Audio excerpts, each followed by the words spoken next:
Magandang araw po, Philippine National Railways or PNR. Dumudulong po sa inyo ang Barangay Kapuknasan na nasasakupan ng Milaor, Camarines Sur. Na sana po ay bigyan nyo din kami kahit kunting madaanan, kahit pang motor lamang at bisikleta. Kasi lubang napakadelikado yung mga ginagawa dito ng mga residente.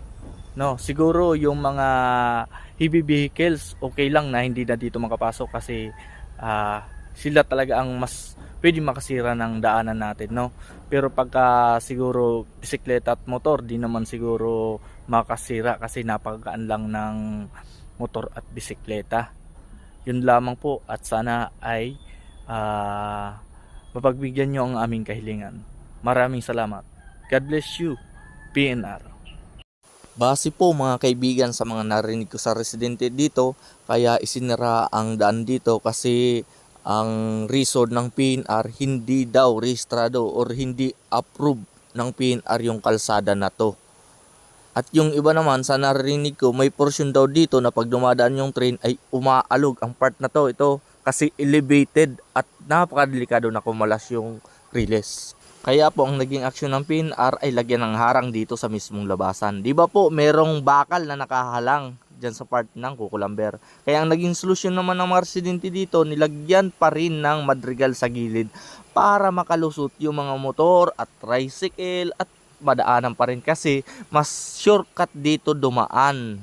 Kasi yan, papunta na po yan ng Sentrong Naga o Robinson. Ayun po, di ba? Mas maliwalas kasi dito dumaan kaysa kung dadaan pa kami ng Dalipay. Dalipay Milaor. At dito mamaya sa pagpapatuloy ng video, ipapakita natin yung mga dumadaan dito na motor na napakadelikado kung makasalubong yung train. Diba makikita nyo dyan, tambak na yung motor sa unahan, no? Yan, nakaparking lang sila dito kasi yung iba tricycle di na makadiretso, matataas yung motor at yung iba ay may disiplina, hindi na nagdiretso para igalang din yung harang ng PNR. At ito na nga yung pangalawang harang ng PNR kasi doon nga sa unahan, nilagyan pa rin ng lusutan. Kaya ito pa rin, gumawa ulit ng panibagong solusyon yung mga residente dito.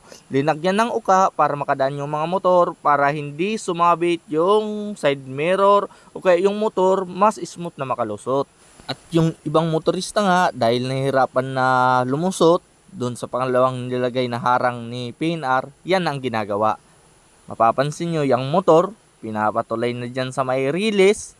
Ayun na. O kung may makasalubong dyan, ay tsugi. Kawawa naman. Nahihirapan yung mga residente dito, mga kaibigan. Sana makita nyo to, PNR. Yan naman, yan na yung may uka. Linusot na yung motor. Yun. Yuyuko pa yung driver para man lang makalusot. Pero, mukhang mali naman yan kasi nabastos yung harang ni PNR. Ayun, yung bisikleta ay silang na dumaan eh. At ito na nga si Mang Panot magtra-try din kung paano kahirap palusutin yung motor kasi kagaya nitong motor na to ay medyo mataas na mga kaibigan. Pero ipapakita pa rin natin kung paano niya didiskartehan ilusot yung motor. Mga kaibigan? Ayun gumana yung katanghan din ni Mang Panot dito. Yun in-stand niya. Kakaiba yung diskarte nito mga kaibigan. Mukhang napakatalino. In-stand.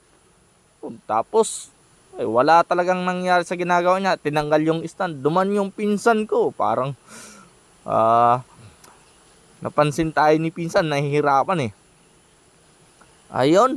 Kahit anong diskarte talaga mga kaibigan. Napakahirap. Kaya PNR, please lang po, pagbigyan nyo naman yung residente ng Barangay Kapuknasan. Kahit dyan lang po sa gilid mga PNR, lagyan nyo dun sa part ng gilid para medyo malayo sa distansya ng train o kaya medyo di kayo mag-worry na possible sumabit yung mga sasakyan na dumadaan dyan sa train kasi malayo naman po yan. PNR Diyan sa part na yan lumapit na yung kumpare ko na akro basta talaga mga skiptron lang malakas hindi tayo natiis nung kumpare ko at lumapit nga pati si Pards. Lumapit na din at sinasabi nila na tanggalin ko daw yung side mirror para makalusot. Pero wala akong tools kasi double nut yung aking side mirror dito. O yun, wala talaga. Sayad talaga mga kaibigan yung motor ko dyan. At mabuti na lang at nahihirapan akong itawid yung motor dyan. Kasi kung nagkataon naman na may tatawid ko yan dyan, ay madadagdagan lang yung pagkakasala ko or pagkakamali ko sa buhay. Kasi maling-mali talaga yung lulusot tayo dyan. Kasi yung PNR naglagay ng harang. Parang nababastos yung nilagay nilang harang. 'Di ba? Imbis na pagbigyan tayo sa ating kahilingan, baka lalo tayong hindi pagbigyan. Yun, tumingin pa sa akin yung nakabisikleta dyan. Sinasabi niya, buti nga hindi ka nakalusot. Ako, sinimplihan ko lang. No?